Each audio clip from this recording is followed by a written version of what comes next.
ഇത് നിനക്ക് തിന്നാനോ നിന്റെ പശുവിന് തിന്നാനോ? അധികം ലോഹ്യൊന്നും വേണ്ട.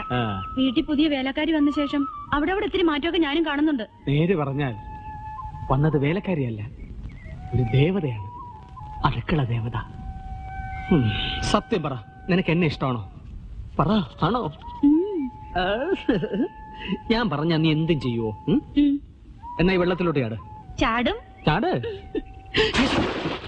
നേര് പറഞ്ഞ മുതലാളിക്കൊന്നും തോന്നരുത്. മക്കൾക്കൊക്കെ ഇത്തിരി കാറ്റുവീഴ്ചയുണ്ട്. എന്താ ഇപ്പൊ അങ്ങനെ തോന്നാൻ? അല്ല, ഒന്നിച്ചുള്ള ഈ തടം തുറക്കലും വളവിടലും കളപറിക്കലും ചാക്കിൽ നിറക്കലും ഒക്കെ ഇത്തിരി കുറഞ്ഞോ എന്ന് എനിക്കൊരു തോന്നൽ. ആ തോന്നൽ അനാവശ്യമാ. ഗോപികൃഷ്ണൻ ഇത്തിരി വിത്ത് വാങ്ങിക്കാൻ പോയി. ജയകൃഷ്ണൻ ഇത്രയും നേരം ഇവിടെ കിളയ്ക്കാനുണ്ടായിരുന്നു, ഇപ്പൊ ഒന്ന് കുളിക്കാൻ പോയി. എന്നാ എനിക്ക് പിഴച്ചു. മുതലാളി, ഞാൻ പറഞ്ഞത് അടിയോടെ വെട്ടിക്കള. അയ്യോ എന്റെ കാല്. ഇയാളെ കല്യാണം കഴിച്ച ഈ കൊള എന്റെ പേരിൽ എഴുതി തരുമോ? ഓ, എഴുതി തരാം. തറവാട്ടിലേക്ക് കൊണ്ടുപോകുമ്പോ 2 ബക്കറ്റ് വെള്ളം മാറ്റി വെച്ചേക്കണം. ഞങ്ങൾ അച്ഛനും മക്കൾക്കും ഇടയ്ക്കൊന്ന് കുളിക്കണ്ടേ? ഇപ്പൊ ഇങ്ങോട്ട് ആരെങ്കിലും വരുമോ? ഏയ്, ആരും വരില്ല. നീ ധൈര്യമായിട്ട് കുളിച്ചോ. എന്നാ ചേട്ടനും ചാട്. ചാട്.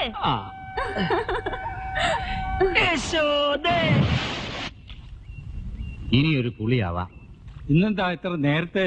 വയ്യ, ഒരു ഉഷാറില്ല. ഒപ്പം മക്കളുണ്ടെങ്കിലേ വെട്ടാനും കിളയ്ക്കാനും ഒക്കെ ഒരു സുഖമുള്ളൂ.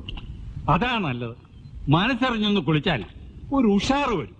40, 41, 42, 43, 44, 45. 45 ആയുള്ളൂ. ഇത് ഞാൻ പൊട്ടിച്ചേരാം. എന്നാ മുങ്ങ. അത്രക്ക് ചങ്കുറപ്പുണ്ടെങ്കിൽ നിന്നെ ഞാൻ കെട്ടിയിരിക്കും. വെറും വാക്ക് പറയരുതേ. വെറും വാക്കല്ല ജയകൃഷ്ണന്റെ വാക്ക്. എന്നേക്കാൾ കൂടുതൽ നേരം നീ വെള്ളത്തിൽ മുങ്ങിക്കിടന്നാൽ നിന്നെ വെള്ളത്തിൽ വെച്ച് കിട്ടും. എന്നാൽ എണ്ണിക്കോ. കെട്ടിയില്ലേ? അപ്പോൾ കാണാം. കാണാം. 1, 2, 3, 4, 5,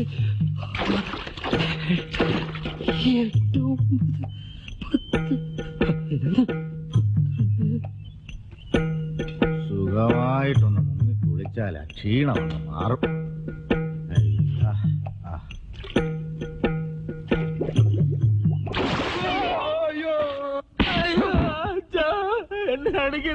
കഴിവേട പോലെ കണ്ട തേവിടിശികൾക്ക് കലക്കി കുളിക്കാനാണോടാ കാരണവന്മാർ നിനക്ക് കുളം കുഴിച്ചു തന്നിരിക്കുന്നത്?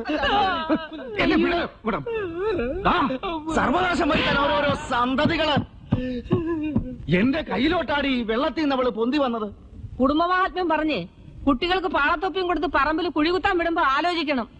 ഇങ്ങനെ കുളത്തിലും കിണറ്റിലും ഒക്കെ ഓരോന്നോരോന്ന് പൊന്തും. ആ യശോദ അല്ലെങ്കിൽ ഇത്തിരി അധിപ്രസംഗം അച്ചപ്പി.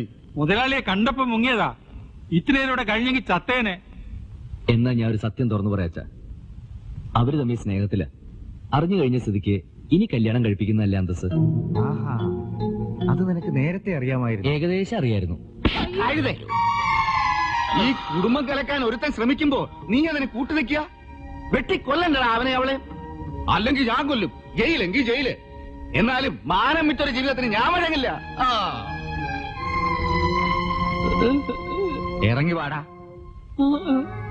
ഇറങ്ങി വാ.